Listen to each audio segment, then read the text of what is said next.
So I would say around I'd say probably 6, 7 years after I started when I actually looked at it as a collectible. And then I would say probably 2004 is when I actually realized that it was a game, a collectible. 2004, that's an investment. So that would be the line in the sand. 04 was me, and when Daniel Chang and many others started talking Yep. on the dawn of a lot of message boards, and I remember him and me and some others talking about grading Magic cards, and a lot of questions were being asked by PSA because there was no BGS at the time, and there was a lot of tips on alpha cards with the corners with the little flipped corners, and it was at that time it was just born. It was so new. There was no real there was no market for it. There was nobody knew how to price them. I mean, some of the graded cards were selling cheaper than raw cards because nobody wanted it. It was in a plastic case. Huh, So interesting. it was a weird time, but I would say definitely started in '94. '99 was a collectible. 2004 it became an investment. Interesting. And then fast forward to today, and it's like Oh, totally exploded.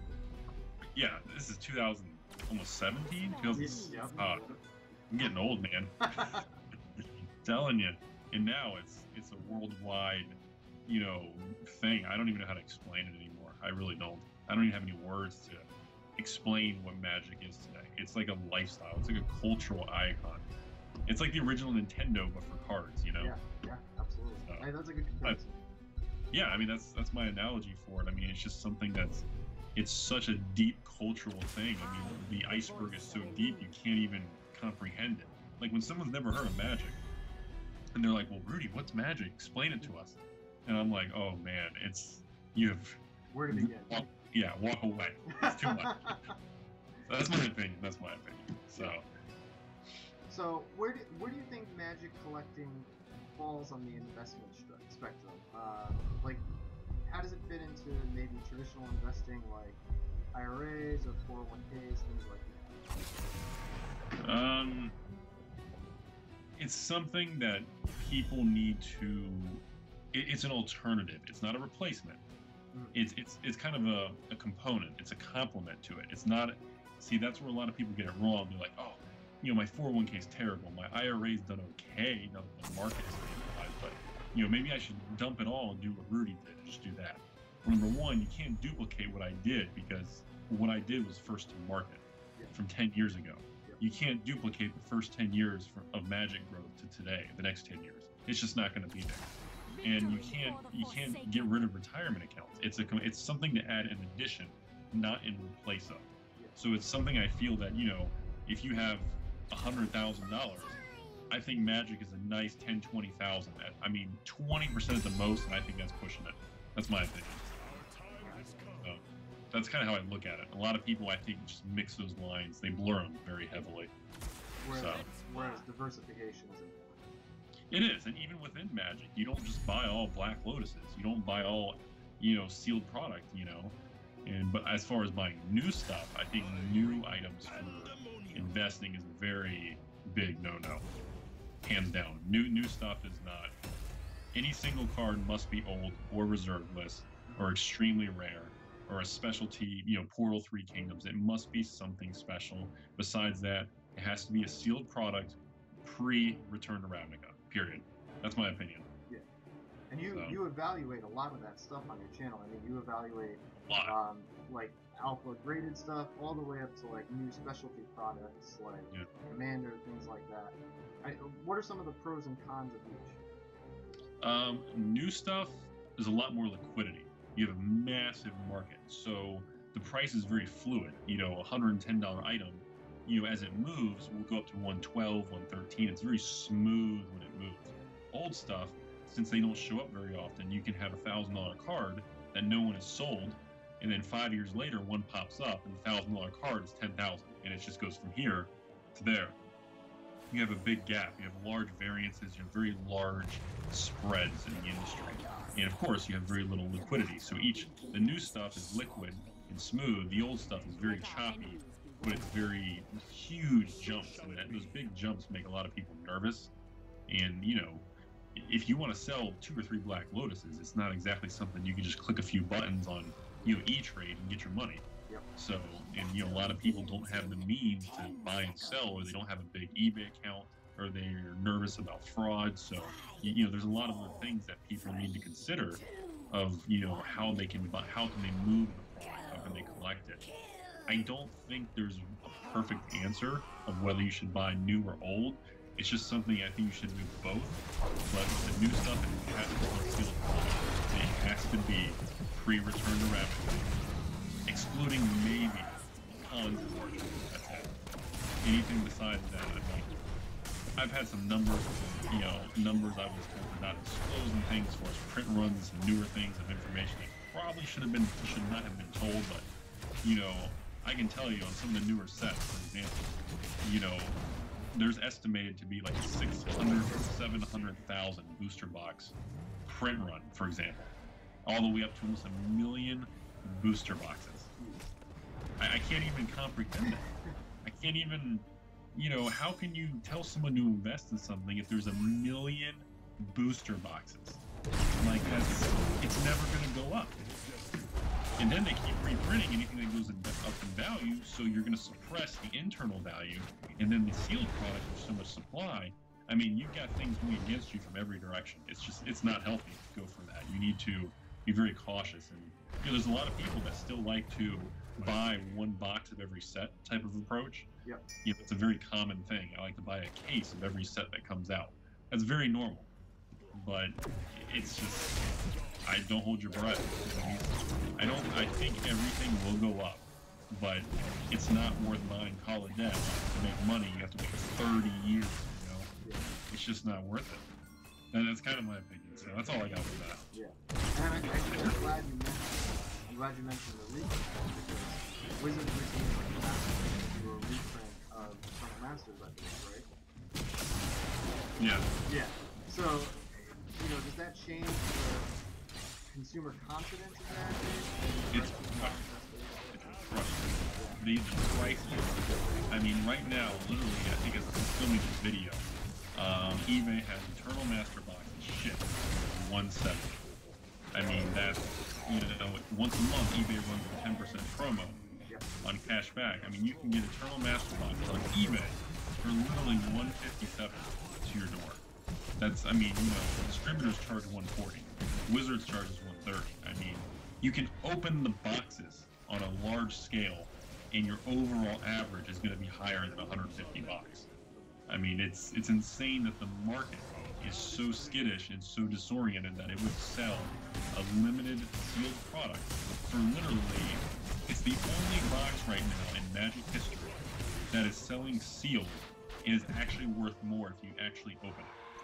And that is extremely, literally in 23 years of Magic, I've never seen it. Never seen it. I mean, I opened, I think like 15 Eternal Master boxes. I think recently, I don't remember when it was, when they first started getting more in. And, the best box was worth like 400, and the worst box was worth like 100. The average value was literally like 198, I think I calculated. And you can, a regular person can buy them and make money. And you can, it's just, it's not supposed to be that way. Vintage boxes, when you open them, you're supposed to lose 30 to 50%. So, I don't think it'll stay that way. I really don't. So, yeah. What do you think Wizards is doing well? What do you think they need to do? I think we kind of touched on one of those, maybe. Yeah.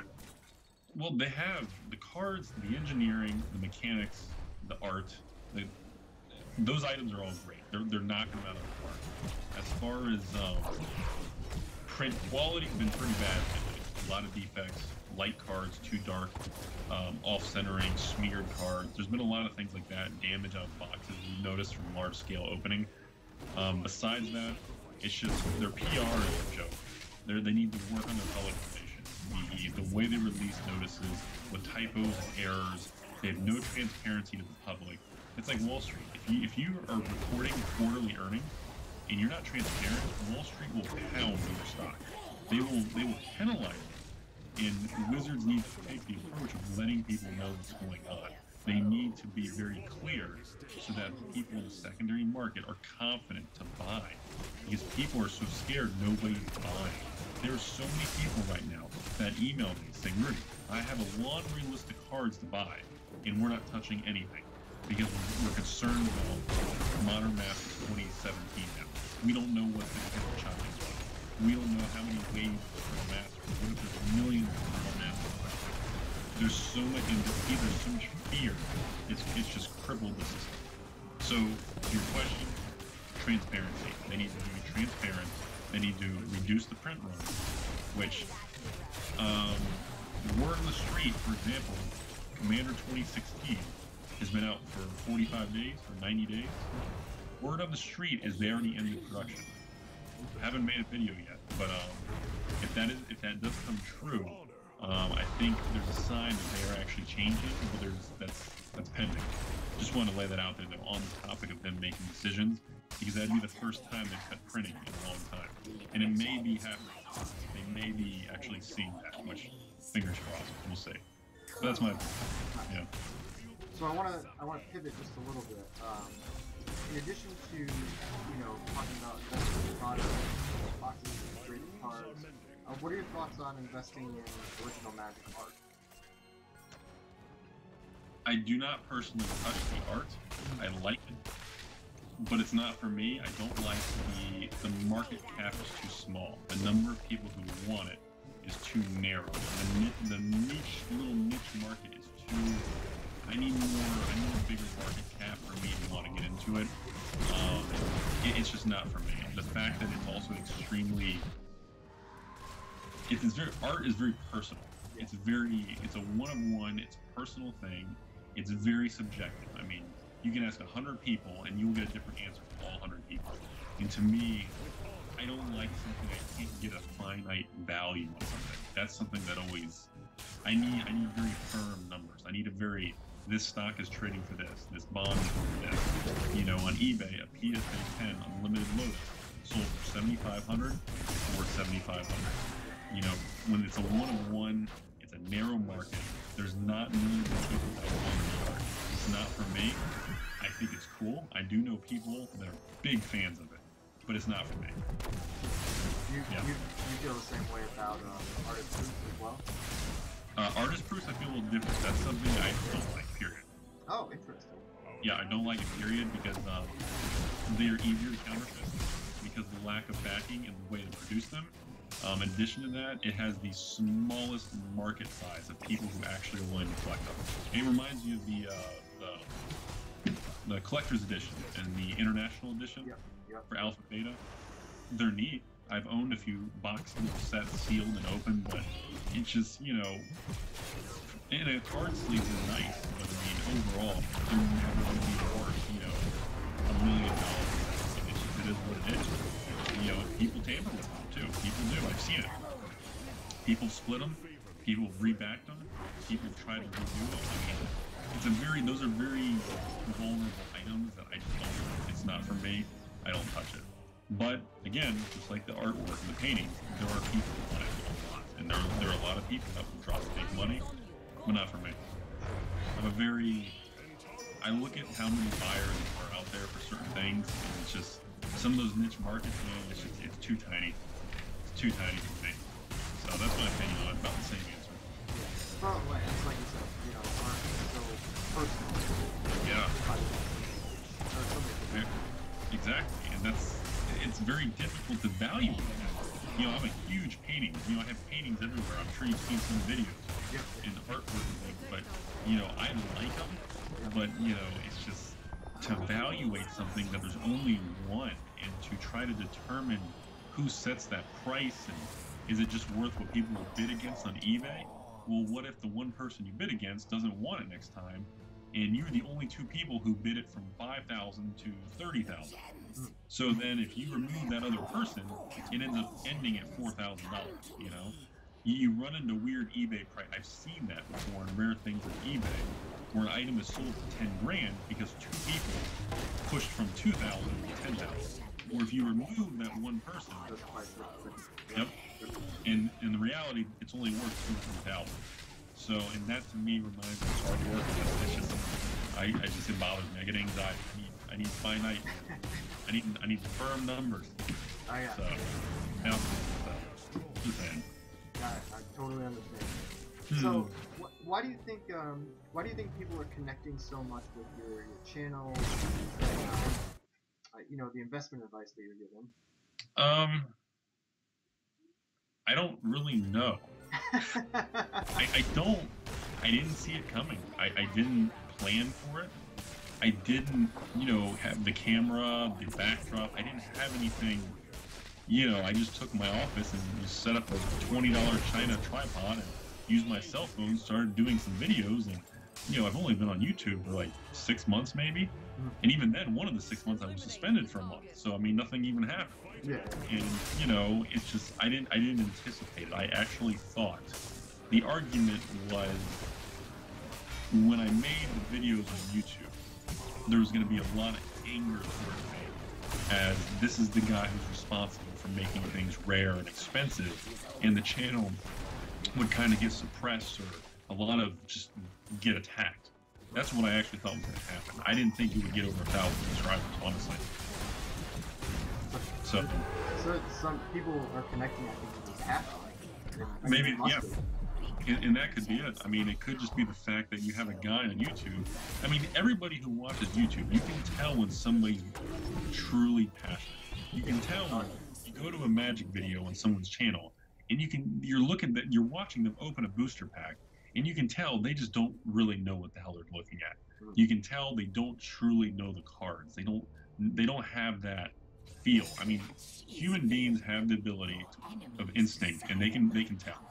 You watch after 2, 3, 4 of my videos, everybody knows this guy's crazy. He may be trying to manipulate the market, but he does know what he's talking about.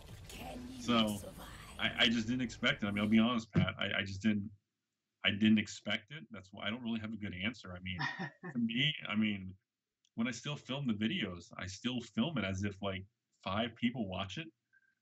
I don't really think about it. And my video, the average views now on my video, I'm averaging, like, on the low side would be 15,000. That would be a bad video, and a successful would be 100,000 views now. I mean, that's insane to me. I don't even know 50 people locally. So, I mean, it's just I don't know. I'm just speechless on it. Everybody always asks what it's like to kind of have a channel that actually does grow and continuing. Today it broke 32,000 subscribers. Just today, to me, it's very surreal. I haven't really changed anything. I don't really plan on changing very much because I just feel like a regular person. It's not really. I don't know. I don't feel special or that I did anything to deserve it. Maybe. Yeah, but I don't know. I think if you just continue to be yourself, then yeah. Maybe if it ain't broke, don't fix it. Yeah, I mean, I'm just gonna stay the course, I mean, I don't edit any videos. Everybody's like, this guy doesn't even edit the video. He clicks the camera on, he uploads it, and he moves on. And I don't even. Yeah, I just simply, and I do that, and it started that way because, number one, I didn't have the time to edit, and 2, I wasn't familiar. I could do basic editing, just chopping and merging, but I didn't have the time to do it. I didn't want to learn. I didn't want to put the time into it. And I was just like, all right, when I film a video, I got to do it once. I got to do it right, and that's it. Because I don't want to put the time, and that's where all the work is. Editing videos and merging effects, putting pictures and layovers in the corner. That's what takes all the time. I don't have the time to do it, so I didn't really have a choice. It had to work. I had to be able to turn on. And I had to do everything in one shot. And honestly, most videos are done in one shot. I'll be honest. That's awesome. Yep. Nice. I think out of like 120 videos I've done, I think maybe 3 or 4 of those are 2 times. Bravo. Yeah. Some of it's luck. If a collector came to you today with, say, $1,000 and said, I want to invest in this, what do you do? The first thing I would do is the same thing I did like when I worked at a brokerage firm and I was handling other people's money. I wouldn't even give a single point of advice, especially if it was only $1,000, not to make it sound like it's nothing, which to a lot of people, $1,000 is a lot of money, which it is. But I would counter that question immediately to, you need to tell me what your situation is. You need to tell me what are you doing? Are you working? Are you in school? Do you have a house? Are you paying rent? Do you have car payments? Are you in debt? Do you have student loans? What's your situation? What's your bills? I mean, if you're living in an apartment and they're raising your rent every year and your income is volatile because you're on commission or you work in a restaurant or you're in college and you're picking up shifts, you have no business tying up what little capital you have into something that if you sell early, you're going to lose for fees and shipping, versus somebody else who comes to me and says, well, Rudy, I have $1,000. What should I do? And I say, well, what's the rest of your life like? And you say, well, I have a house that's paid for, or, my income is 3 times the amount of my house payment, my car is paid for. My boyfriend, girlfriend has a job too. I'm very stable. I have no debt. Okay, well, then you know what? Maybe it's time to do it. And I think that's the better piece of advice versus the actual what to buy. Does that make sense? Yeah. Be smart. And that was something they drilled into us when we were required to get licensed for brokerage companies in Wall Street, where it's not the advice on the investment, it's the advice on the person. That's where you run into legal problems, not the investment. And they were very strict. So that's all I do is move that over. All I do. Yeah. What do you think it means to be a Magic collector today? I think that's somebody who actually was playing the game for a while, maybe at least a year, and they kind of transitioned over, and they've been through a few sets, a few blocks, a few rotations, and they actually they start actually appreciating and noticing the changes in the little things, and they have actually a connection with the cards. And I think it kind of binds them. Does that make sense? Yeah. Because, I don't know how long you played Magic, Pat. I don't know what your story is, but... My story is actually kind of similar to yours. I played, okay. Yeah, I played when I was a kid, back in like Revive, 4th edition, Tyson, Fallen Empires. Got out of it for a really long time, and then came back to it in like 2012. And I just happened to read an article. It was a set review of the core set, and I was like, man, I loved Magic back in the day. Why did I ever get out of it? Well, it was really before the internet, and once you exhausted like your siblings and your like little group of friends you had nobody to play with, that was it. You really didn't have a way to connect with other players. So yeah, so I had a really big gap too. But I can totally see what you're talking about in terms of somebody who's a player and then comes to appreciate it, whether it's the design of the game or artwork or whatever whatever aspect of the property that they come to love. Yeah, I mean and people really, once you connect people with Magic, once people play Magic for I think at least like a year, I think they're hooked for life. Like they come and they go, but it's in their blood. It kind of, once they have that one-time connection, it seems like over everyone's lifetime they keep running into Magic. Even when they leave it, it's like you run into it again, or you see it again. And I think that's when a lot of people come back the second time, is when they start kind of trying to go back to the stuff they missed and go back to the cards they sold. And I think that's when you start creating that collector. And then, of course, all of us are getting older. We have real jobs now from high school, college. So we're going back to all these things we remember. We're going back to, we're buying old cards that we all remember when we were younger. We're going back and buying. I don't know why I have. You're buying all this old stuff that, Yeah. You're going back, and I have this crap just laying around on the tables, Yeah. And it's just one of those things where you go back, and if you have the money, you always wanted it, or you used to have it, and I think it triggers something psychologically. I really do. Yeah. And everybody I know who's buying or collecting, I mean, nobody sells it. Like once these people become collectors, and and they buy their Arabian Nights, their revised dual lands, their alpha beta, they never sell anything, ever.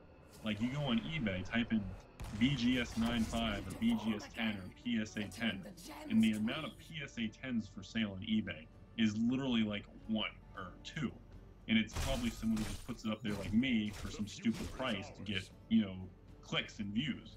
I mean, they don't really change hands. They don't, and I think that shows the strength of that collector's market. I think it shows the strength of the ability for Magic to hold people. And I think that'll take it a really long way. I don't think most people quite appreciate when they put enough value into that. Because it's very strong. Where comic books, and that was one of the things from the baseball card era, the Crash and the Beanie Babies, Hogs, all these things. I mean, there was no connection with people. When people had 1,000 Beanie Babies, and it turned out they weren't rare because there was a warehouse with millions, there was no card game with Beanie Babies. You just put them on a table.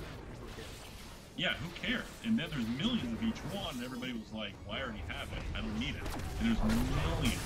And the whole market crumbled because everybody realized that it's not worth anything. There's nothing there. Magic is actually artwork that was created. It has mechanics that actually do something. It's a game that people gamble, people to put money on. There's a lot of black market gambling in Magic, and a lot of tournaments in, kind of poker-style tournaments and gambling and money that isn't Magic that people don't talk about. It's not Wizard of the Coast, Friendly Beyond. There's a lot of things that do go on, and I'm not sure how familiar a lot of people are with, secret societies. I don't know. There's a lot of these things that do go on. I've seen websites that have had people on YouTube and Patreon linking to. There's a group in Europe or Switzerland that actually does, like, every Friday or Saturday, it's $200 or $300 per person to play a tournament, and the winner gets like 10 grand. And it's like a normal Friday thing. That's just, it's like hardcore. And this is new standards. We're talking vintage and legacy, and and that's my point. But nobody talks about it. Everyone's like, oh, vintage is dead, legacy is dead, it's too expensive. The counterfeit is ruined. I've heard it all, and here we are, 23 years later. That's my opinion. So I think it's going to continue, and I hate to say it, 20 years from now, I don't think we've seen anything yet. I really do, Pat. I think the next 20 years, people are going to be begging for today's price. Begging. Not on the new stuff, on the old stuff. The original 90s stuff. Urza's and back. People are going to be begging for that. People are going to wish an Urza Saga box was $1,000. They're going to think that's cheap. They're going to think of Black Lotus. An unlimited PSA 10 Lotus is $7 or $8 grand. That's completely underpriced. There's no way. Just the prices on some cards, even today, people can get unlimited, mid-condition boxes for $1,000, $1,100, and I'm like, those cards are severely underpriced. The alpha and beta already caught up. The alpha cards have already, alpha cards now are just ridiculous. They finally caught up to their actual rarity. Beta has lagged. Unlimited is just recently, in the last, probably just 2016, has started seeing the movements, like Demonic Tutor, Wheel of Fortune. These were unlimited and revised cards that were $5 a piece. Now they're going to 20, 30, 40. I think Wheel of Fortune this year alone went from like $8 to like 58. Up 1,000%, stuff like that. So there are cards that are actually waking up, per se. Yeah. I think we haven't seen anything yet. That's my conclusion. This is the beginning still. And that's a good way to close out. So. Yeah, I think that's a good way to close that, because, like I said, I just think it's the beginning. People, it's all relative, man. Everything's been around for 50 years, 100 years. Magic's 23 years old. It's still the youngest hobby. I think people lose sight of that. So, that's my opinion. Brave new world. I don't know the years we're going into. It is. It is. I don't think Magic's gonna die. I don't think investing in Magic is dead. I think it's shifted. The easy money, the low paying fruit, that's all done. Everybody, I think especially with the reserve list buyout this year, and I think, honestly, the fact of my YouTube channel alone and some others, I think it's influenced the market and has really made a lot of people realize, wow, I can invest in reserve list cards that are guaranteed to just only go up. I think the market finally saw that this year, with the Martin Shkreli, the Craig, the Moats, the Lions on it, these big buyouts and things that happened, and it was just a matter of time. It was gonna happen.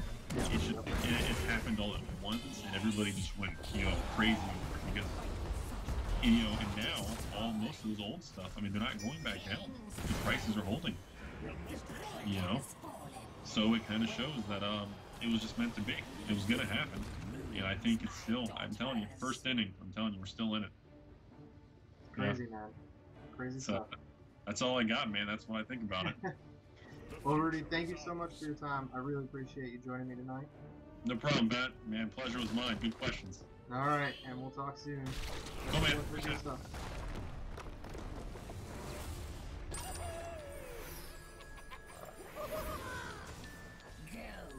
Leave with your lives. Everybody, welcome back. Rudy, Alpha Investments. Oh my god, I'm flipping excited. I've been so impatient to do this video. We're going after it. We're picking 2 lucky boxes, and we're going to Vegas.